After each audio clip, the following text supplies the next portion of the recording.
to... You want me to do this? Okay. Hi, I'm Katie. I'm at the Chico Air Museum and you're watching the Flying Dutchman podcast. Hi, I'm Katie. I'm at the Chico Air Museum and you're watching the...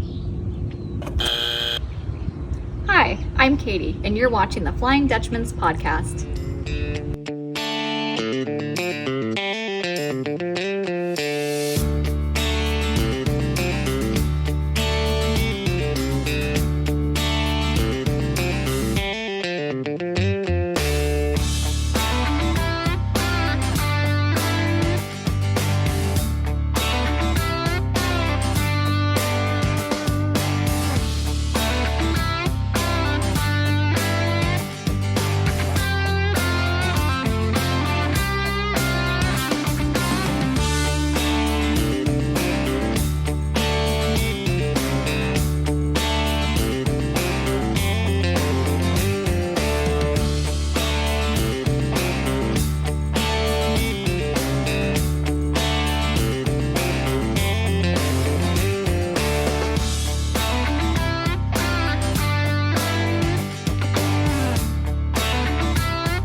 Well, thank you for joining me, Dutch, at the Flying Dutchman podcast. And this episode, we're in Chico, California, which is at the northern end of California.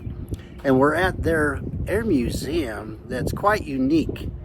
In fact, they have an aircraft here. There's only one of four, and they have almost every part they need. So we're going to go inside. We're going to take a look, talk to some docents, learn a little bit more about the mission of this museum. And I from what I've seen already, I really like what I see. This is a small town and they do a lot. They do a lot here. And they told me they have over 30 volunteers here, and that's awesome.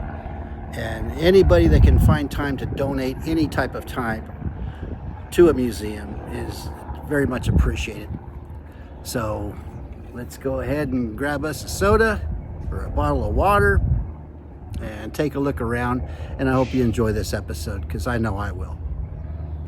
Let's go.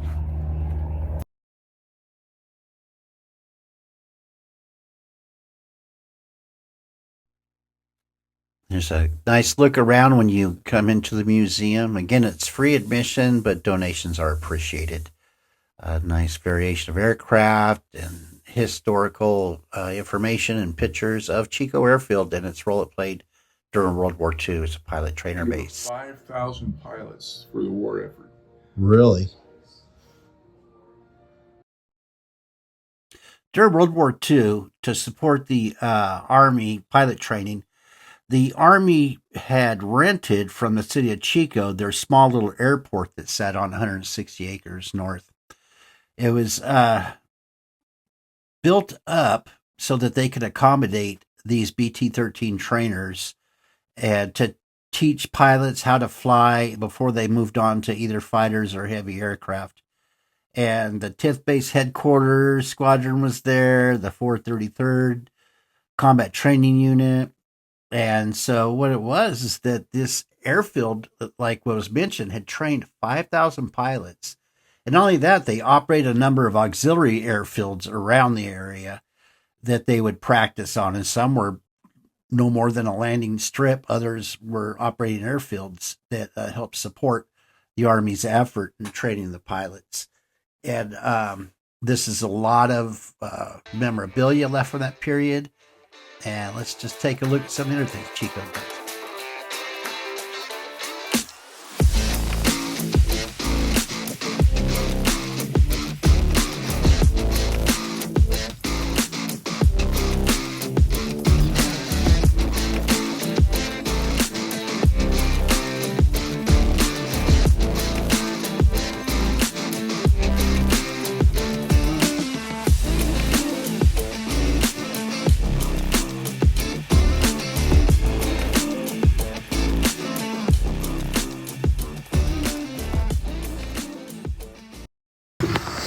Here's our rudder. And this is one of the tail feathers, one of the elevators. And this is going on The AN2 Colt. Oh, wow. Yep. Okay, I will be visiting her in a little bit. Yeah, so we're in the process of right now doping, rib stitching, and then laying tapes. And then we're going to iron and dope it again, and then we're going to paint it. Do you know what paint scheme you guys are going to go with? My crew chief, he's basically going to use it's an aviation silver paint. So it's specially made for going over fabric cloth.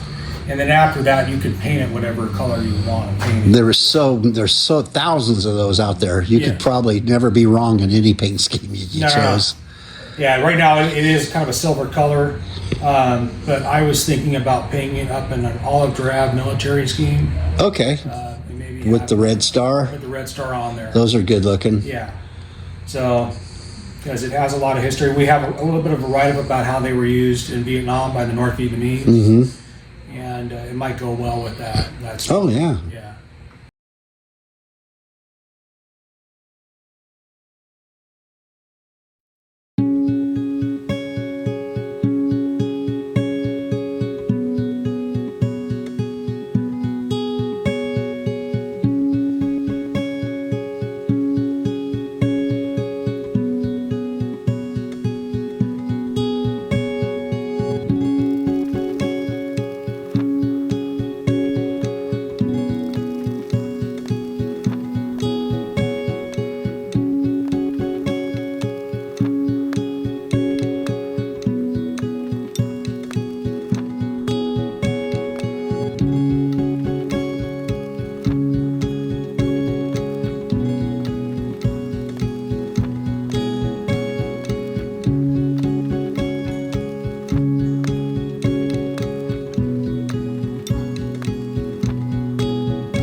Well, we're here in the cockpit of a P-2 Neptune, and it's pretty hard to find where you can climb into the cockpit of a P-2 Neptune, and there's also a full aircraft out in the yard here at the Chico Air Museum.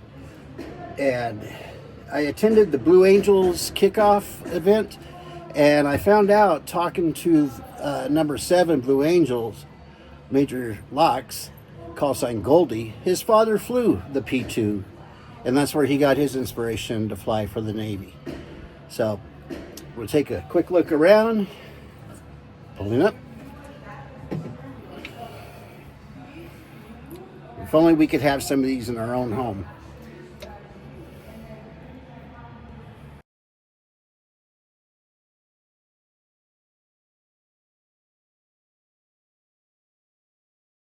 See, within our territorial limits, they patrolled the lower 48 for the longest time. Then they expanded that mission out to Hawaii.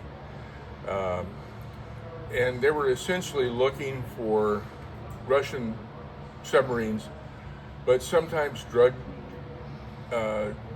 boats coming up from South America got in the way. There was a lot of activity.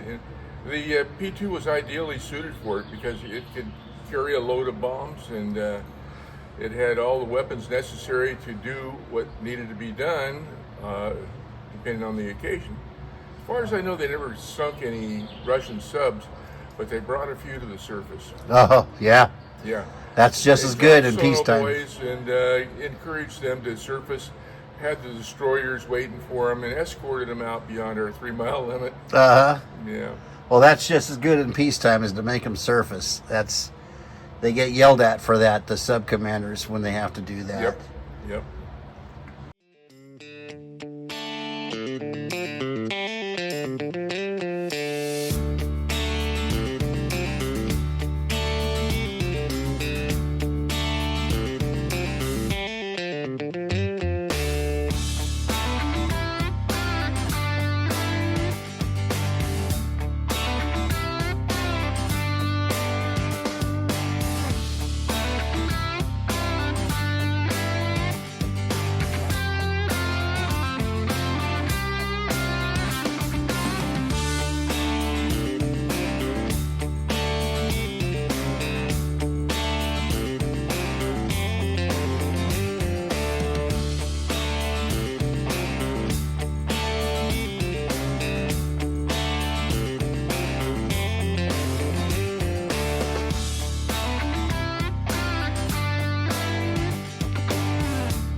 the pilots use the bathroom.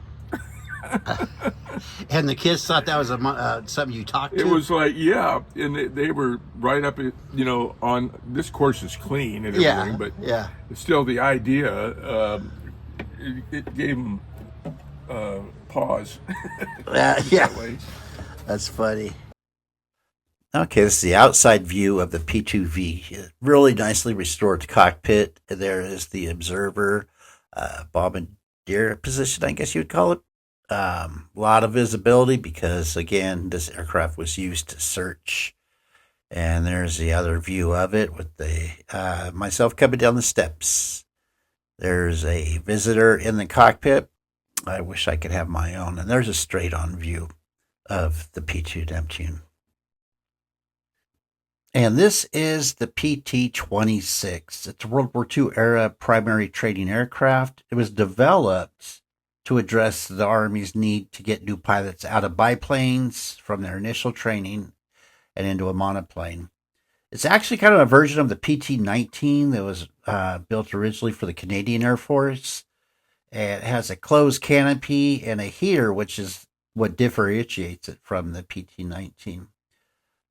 This aircraft, this particular one here, was built in 1943, and it's on loan from its owner, who's a resident of the area near Chico.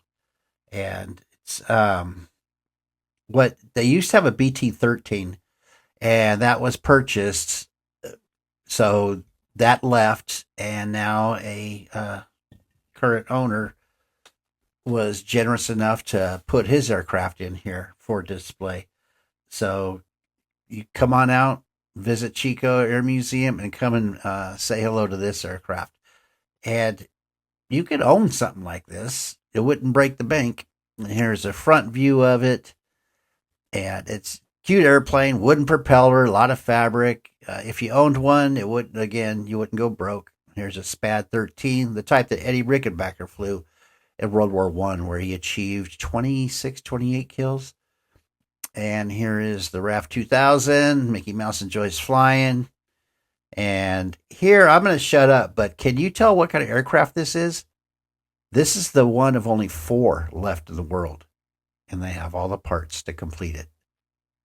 Let's take a look. Let's listen as we learn more about the Grumman Guardian. Technology on board, so they came up with a killer version. The killer version was a support plane to the Sub Hunter. Okay. This is the killer. So that's where your munitions were at, huh? This one had bomb bay doors where the other one didn't, and we could drop everything from a homing torpedo to depth charges through the bomb bay. Had one pilot, which is odd, and I believe that the rest there was a crew of 2 or 3. I can't recall exactly what it was, but they were down here in the fuselage.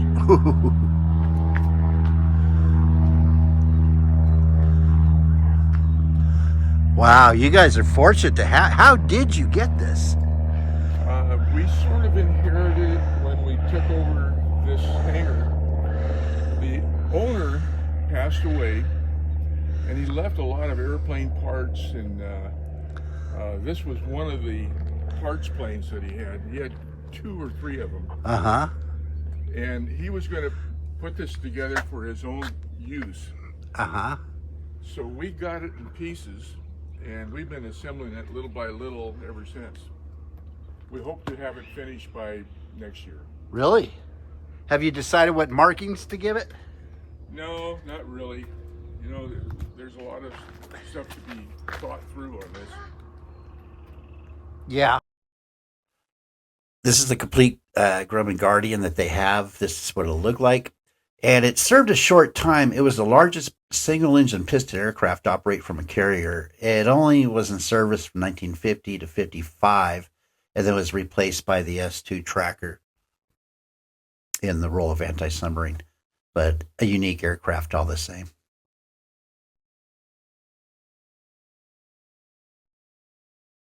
And this is the Thorpe T211 torpedo at the Chico Air Museum, as you can see.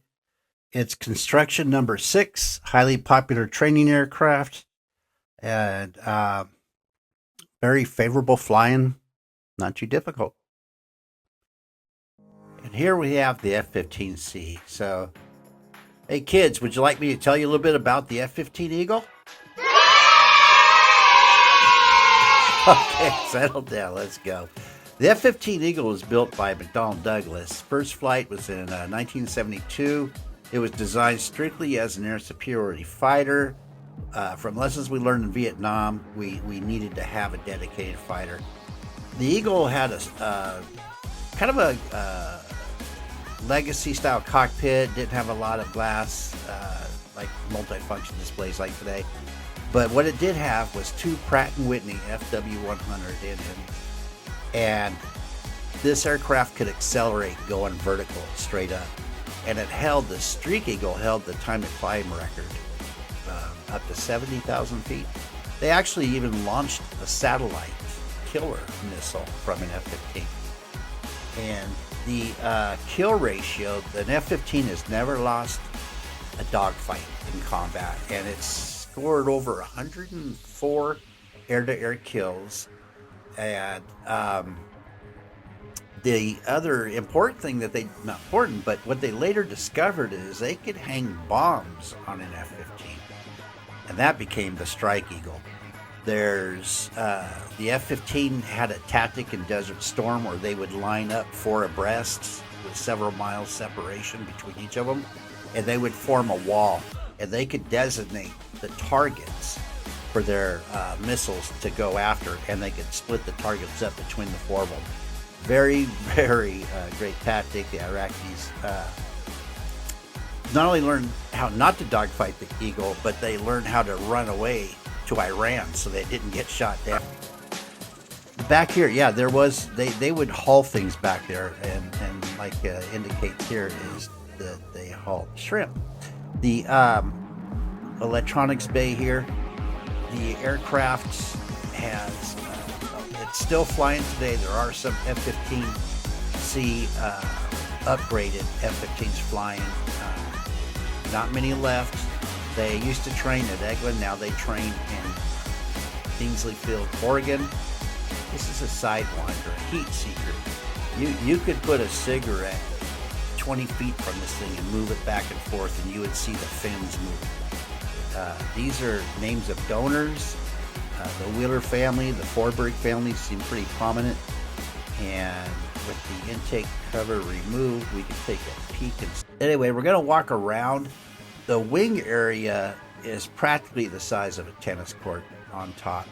The aircraft, the body actually gives it lift as well. In fact, the Israeli F-15 collided with another F-15, and it removed practically the whole right wing. And the aircraft computers helped manage the flight controls, and they were able to fly it back to a base. And here's that same F-15 when it served at the Bpmber Air Force Base in West Derby, 1990. Nice profile shot, and we're lucky that they have this and preserving it at this museum. Not a lot of F-15s to look at in California.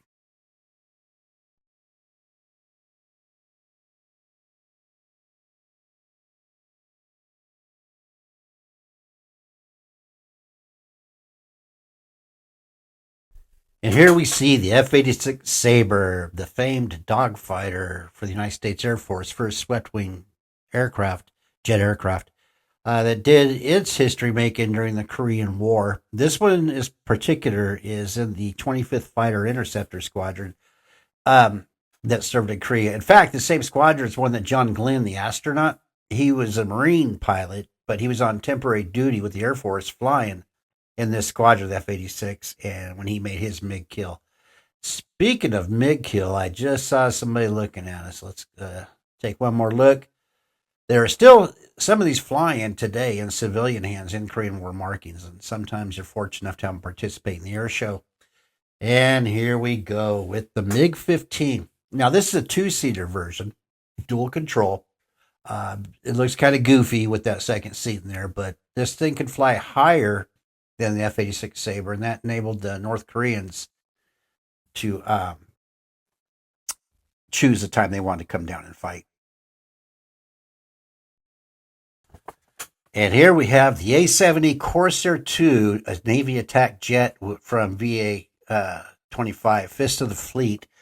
And it's done up in the markings of Commander Larry Wall, and we'll see a picture of him in a moment. He enlisted in the Navy, and he's a resident of Chico, California for most of his life. And he joined in 1960, and we'll see a picture of him here. And there he is at the dedication of the aircraft, and him in his flight jacket, talking about his time in Vietnam and flying for the Navy, specifically the Corsair. He originally was a helicopter pilot, and after flight training, but then he transitioned to the jets, where he began flying the A-70 Corsair. And at the time, that was a new jet. It had advanced navigation. It had advanced bombing system, and it could carry quite a payload. And it was introduced to replace the A-4 Skyhawk because it could fly twice as far, carry twice as much. But the Skyhawk actually was still brought value, and they kept it for a little while longer. But the A-7 Corsair retired shortly after Desert Storm in 1991. And as you just saw, this is the Lockheed T-33, the faded Tactical Air Command badge on the tail. The can't really tell what unit this would belong to. They're very popular.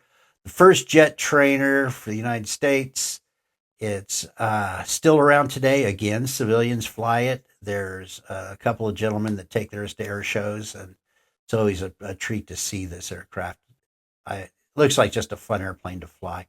And the Air Force National Guard flew these up into the early 80s, and they were assigned to interceptor squadrons. And so got to see those. And this is the P-2 Neptune. And it was a patrol aircraft looking for submarines, looking for surface ships. You can see the dome underneath. And after its service, it became a fire bomber. Here's an example of one in Missoula, Montana. I took back to the P-2. They flew far and wide. And this is the Antonov 2. It's a biplane. The wings are off, obviously. It's a biplane that's been around forever. It uses rough, short fields, takeoff and landing. In fact, North Korea is estimated to have over 250 to 300 of these. And in the event of war, these things will fly low, slow, at night, and would deposit commando units into South Korea to disrupt communication, supply routes, and just become a major pain for the rear echelon people that would be fighting. Carries a lot, does a lot of Arctic work. You got to fly it like a bus. You don't jerk controls. You don't try and go above 500 feet a minute because it'll fall out of the sky. Here's our buddy, the MiG-15. Always nice to see it. And this is the Piseki, not to be confused with Jin Piseki, but the H-21 Flying Banana.